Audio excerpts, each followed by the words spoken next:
So we know in C that we have different types of variables. We have integers, doubles, and chars. If I said initialize an integer I to equal 5, you might write the code int I equals 5.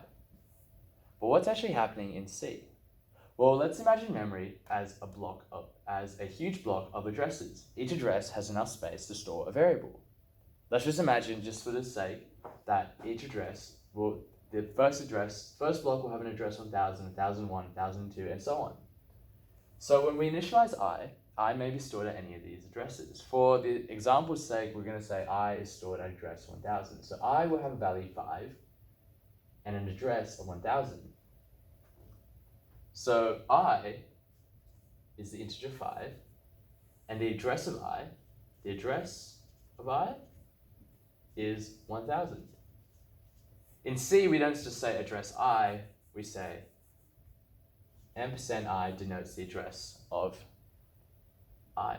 So %I is address I. So %I, 1000. Address I has the value 5.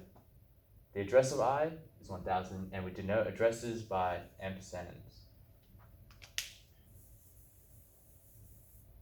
So if I asked you to create a pointer to I, what does that mean? A pointer to I means a variable that stores the address of I. So what kind of pointer are we going to use? Well, we're going to use an integer pointer because I is an integer. So if I said declare a pointer to I, it would look something like this. Int star I. We can't call it I because we've already used I. So let's call it something else like I address. I said we're declaring a pointer to I, so that means a variable that stores the address of I. And what's the address of I? We said addresses are denoted by ampersand. So it would be %I. So just like I has its own value and I has its own address, I address, the variable I address, will have its own address in memory. So let's say it's here. So I address. But it would have the value of %I, and %I was the address of I here, which was 1000. So the variable I address will hold the address of this variable I here.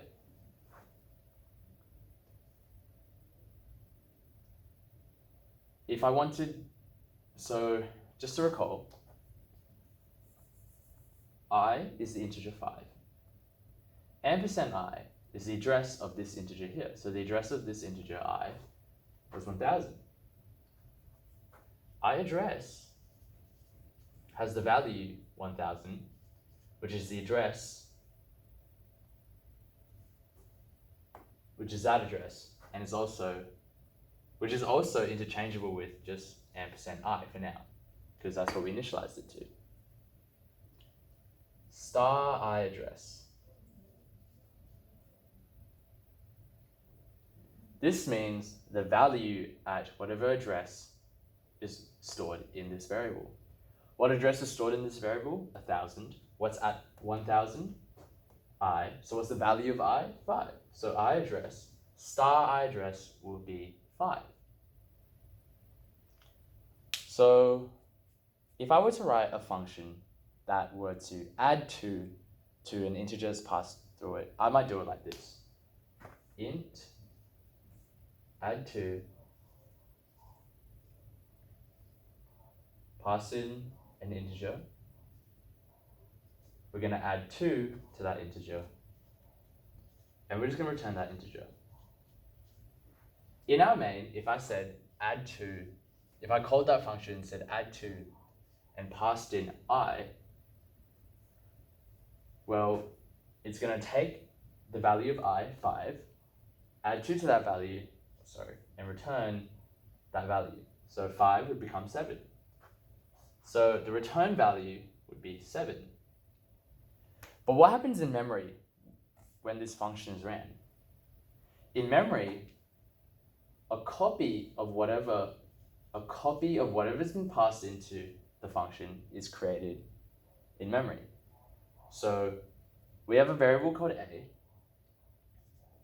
It will get its own location in memory. the value of a will be a copy of whatever's passed through it. So I has a value of 5. So a temporarily will have the value 5. We're going to add 2 to this value. So 5 would become 7. Then we're going to return that value as the function requires. So the return value would be 7, but we noticed our variable I that was declared in the main has been unchanged. Why? Because in C, the function will create a temporary variable, take a copy of whatever's passed into it, manipulate that copy, and return it. When the function returns, the integer a no longer exists. It's deleted from memory. So what if I wanted to change the value of I instead? What if when I return from the function, I wanted I to become 7 instead of it still being 5? So let's tweak this function a little bit. So instead of passing in an integer or having an integer passed into the function, we're going to have an address of an integer passed through to that function. Then instead of manipulating, now because a is an address of an integer, instead of adding 2 to that address, we're going to add 2 to the value to the value of the integer that's stored at this address. And then we're going to return that value. So now there's no point in me passing through I because I is an integer. The function requires me to pass an address of another integer. So we're going to pass in the address of I. So we're going to pass in I address. So what's going to happen? We now have a variable a created in memory, and a copy of what was passed into that function is allocated to a. So a would have a copy of I address. What was I address? I address was 1,000. So now, if we run the function, what happens? Well, we add 2 to the value of whatever's at this address. So what's at this address? Well, the address is 1,000. What's at address 1,000? The integer I. If we add 2 to it, it will become 7. And then we're going to return that value. So the return value of that function will be 7.